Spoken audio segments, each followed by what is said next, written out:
Hello, hello, back to the games. Another game that I play, I found this on YouTube when I first started, is Pictionary.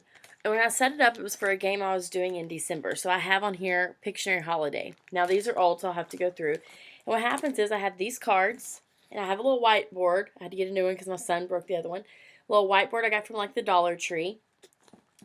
And I go through before a party and I find like fun scents. And I take the scents out that way as when someone comes up to draw, I can pass that scent around and let people smell it. That's a good way to get people involved. And also writing down a scent they like. So I have index cards and I fold them in half and I have Pictionary Holiday. Now they weren't always, I've done it a few times and the other times I just fold it in half and put the word. And this one, when they open it, it's sugar cookie. So they have to try and draw a sugar cookie. Depending on how many people are there, I'll do between 3 and 6, or if they want to keep playing, we'll keep playing. It's really a fun game.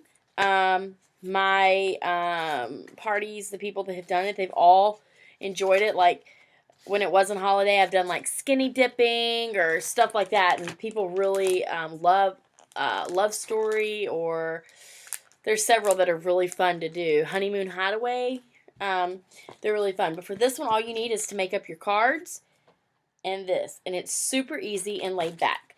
Another one, very similar to the ticket game, is if you don't want to do the ticket game, you use a deck of cards.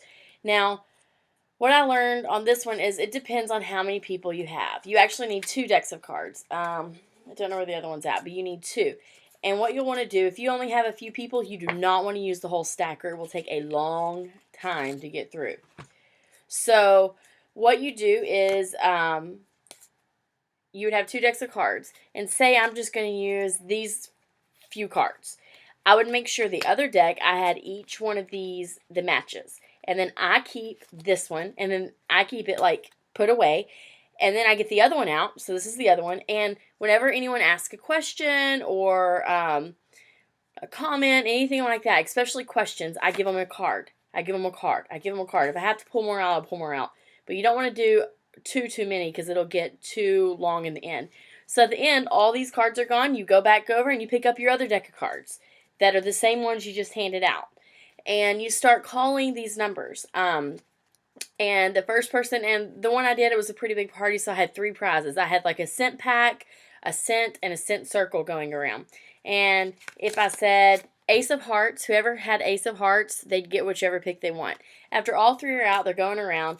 The next one, if I say 3 of Diamonds, the person with 3 of Diamonds can go up and steal it. So it's like a stealing game, kind of like the White Elephant. This is a really fun game, but you've got to be careful because if you use, like I've said, if you use too many, you really just, it goes on and on and on. It kind of gets a little boring. Something else I have done is I use this, and I fill it with all my mini testers. I have a lot of old mini testers or old regular testers, whatever. You just fill it up. So the parties I've done this at, it's been completely filled up, and then I counted it, and on the bottom of my lid, I knew the number. So then it was just a guess how many. And this was something I just reminded them through the night to take their guess because someone's going to win a prize. So those are 3 more that I have done, and I will come back at you tomorrow with a few more. Have a good night.